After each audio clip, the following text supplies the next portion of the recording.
Dude, what's mine say? Sweet! What about mine? Dude, what does mine say? Sweet! What about mine? Dude, what does mine say? Sweet! And welcome to the Ruby Tuesday. My name is Ruben, and this is my review for Netflix's original series, The Healing Powers of Dude. When an 11-year-old boy with social anxiety disorder must start middle school, he finds strength in a lovable comfort mutt named Dude. This is 25 minutes an episode, 8 episodes. It's very easy to get through. It's a short series. I love the premise and the theme of the storyline. Having gone through some of that in our own family, we have kids with social anxiety and various other issues. We have a dog named Stormy who is a comfort dog to all of us, really. And so the theme and the whole premise of the storyline really kind of engrossed me before I was even watching it, if that makes sense. So I knew what it was about. I seen the trailer and I thought, okay, I hope this is excellent. I love where they're going with this. Hello!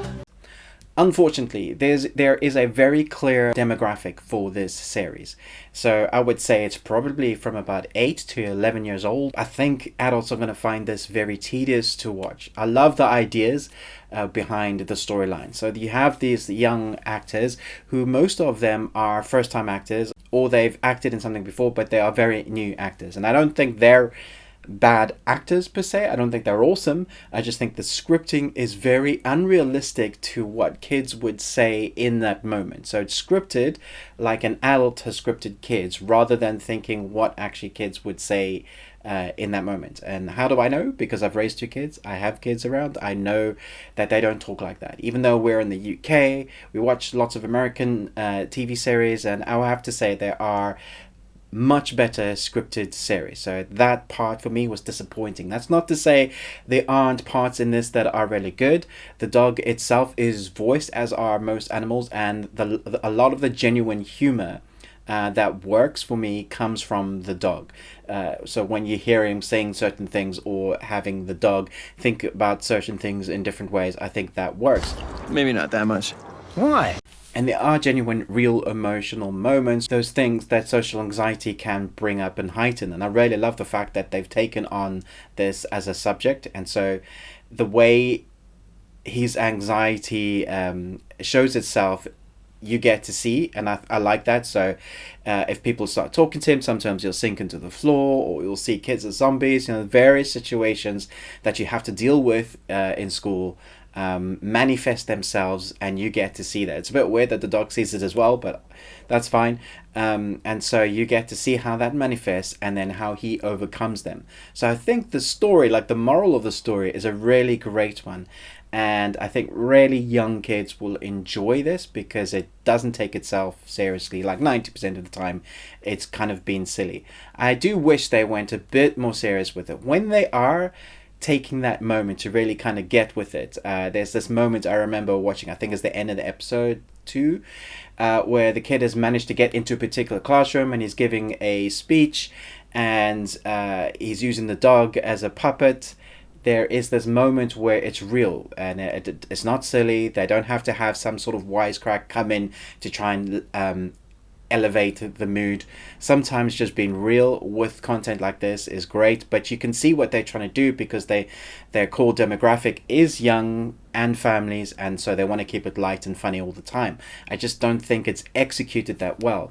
A lot of the time the funny doesn't work if you're an adult member watching this. Maybe I'm taking it too seriously, and maybe it will be all fun for the whole family.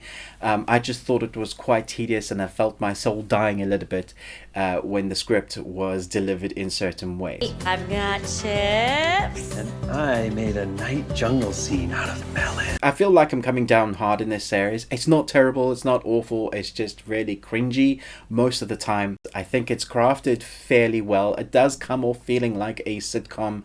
It's scripted, and it's positioned like you feel like the actors are reading off their scripts. They're delivering the lines fairly well. The filmmaking is done fairly well. It's edited well. There's nothing that's awful, but together as a package, it makes me cringe most of the time. And that's coming from a person who really understands the theme, you know, having a dog, having family, gone through the same thing, the same issues. I was willing this to be better than I think it is. And I really hate coming down on series and saying this is not that great, but for me it wasn't that great. Like I said, there are moments where it shines, but for the most part, I found myself thinking, I hope this finishes soon, which is really bad because I love what they're trying to do with the theme. Maybe that's just because I'm an old dude and I'm not the cool demographic, so I think that's fair, that's fine. And maybe you love the series. Let me know in the comments below. I love the dog moments. I love some of the interactions when they get really real. I think that's probably when it shines. If they could lean on that more in a second series, then you'll probably enjoy it more, or I will definitely enjoy it more. There are some recognizable faces. I'll let you find those out. You'll be like, hey, I know that particular actress. Where's she from? Maybe it will click for you then as well. Didn't quite work, but I love the premise. So yeah, I'm going to give this a C-.